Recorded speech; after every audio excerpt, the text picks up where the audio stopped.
C'est quoi la remarque la plus débile qu'on t'ait faite sur ton handicap? J'étais au parc animalier avec ma fille de 5 ans, tranquille, quand un gamin sort de nulle part et me demande s'il peut caresser mon chien. Je lui dis gentiment, non désolé, elle travaille. Il repart pas, et sa mère débarque direct derrière lui. Mais c'est juste un chien, il peut le caresser. Je lui explique que c'est un chien d'assistance, qu'il est entraîné pour du médical. Elle souffle, n'importe quoi, il a l'air normal ton chien. Et là, ces gamins commencent à tirer sur le harnais fluo du chien. Merci de ne pas toucher, c'est important, je dis. Elle me lance un regard genre, t'exagères grave, vous dramatisez. Il voulait juste caresser un chien, vous ruinez sa journée. Je lui demande de retenir ses enfants. Ma fille s'est assise sur un banc, elle disait plus rien. Et là, la mère crie, faux chien d'assistance. Toute la serre tropicale l'a entendu. Elle continue, plus fort. Elle ment, c'est juste son chien de compagnie. Les gens commencent à nous fixer. La sécurité arrive en courant et elle balance direct. Elle fait semblant, c'est pas un vrai chien d'assistance. Je dois fouiller dans mon sac, chercher les papiers médicaux de ma fille et la carte du chien. Elle parle encore, plus fort que moi. Regardez-la, elle va très bien, y a rien qui cloche. Elle gesticule vers moi et ma fille. Les agents regardent les documents, mais elle lâche pas. C'est du bidon, j'ai vu des vrais chiens d'assistance. C'est pas comme ça qu'ils agissent. Un des agents dit calmement, madame, les papiers sont valides. Mais elle hurle presque. On peut falsifier ça sur internet. J'appelle à la police et elle compose en mode théâtre, bien visible. Une ado du parc s'approche, curieuse. La mère se retourne vers elle aussi. Cette femme ment, c'est pas un vrai chien. La jeune fille répond,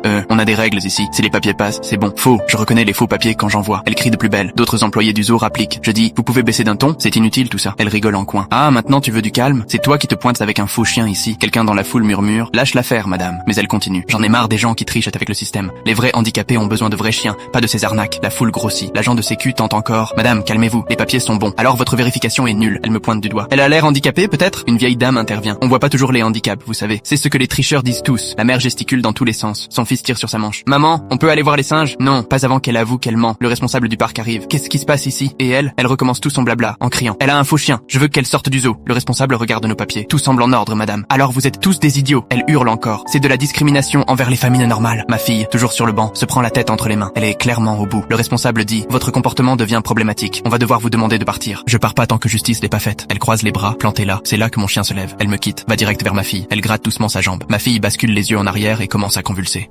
Mon chien se met en position, la protège. Silence total. Le chien fait exactement ce pourquoi il est entraîné. Un agent appelle les secours. Quand ma fille revient à elle, elle tend direct la main vers notre chienne. La mère reste là, figée, complètement blanche.